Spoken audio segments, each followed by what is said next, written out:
Good morning everyone. Ito yung fresh lumpia natin. Actually, I made my very own homemade fresh lumpia wrapper. And then, I'm using the, ano tawag na lettuce nito everyone, yung para sa yakineko. Yeah, yan ang ginagamit ko para sa ating decorations and then additional vegetable.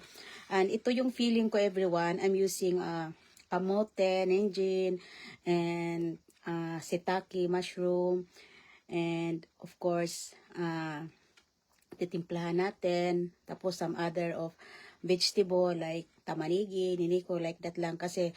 And then I just add also cabbage, and I'm adding also this kind of lettuce. And ito yung sauce natin at ito yung peanuts natin for toppings. And this is kung ano man ang nasa loob.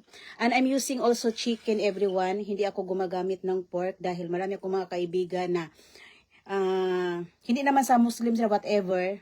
Mayroon silang mga high blood, ganon. So, umiiwas sila sa pork. So, ang ginagamit ko everyone is chicken. No, chicken. So, this one, and then, nilalagyan ko ng additional fresh lettuce on top, and then, nirarap natin. So, this is the final product. And this one is 500 yen only. No?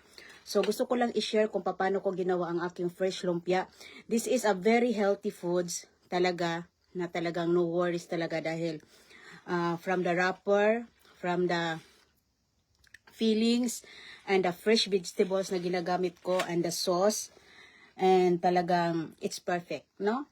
And kung gusto nyo mag-order, 500 yen lang ang fresh lumpia ko. Message me, or you can order, I accept made to order, lalo na sa mga party-party, birthday, pwede kayong mag-order sa akin, no? Maraming salamat. At sulit talaga to everyone dahil sa isang pack, ganito.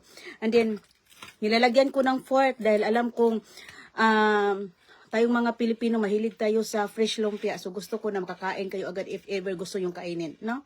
So, thank you so much and have a lovely day. Suportahan nyo ang pagkain ni Ate Red. Sana bibili kayo, no? Maraming salamat sa mga suki ko na paulit-ulit nag-order sa akin every day. Maraming salamat, at sa mga baguhan na tumitike, maraming salamat.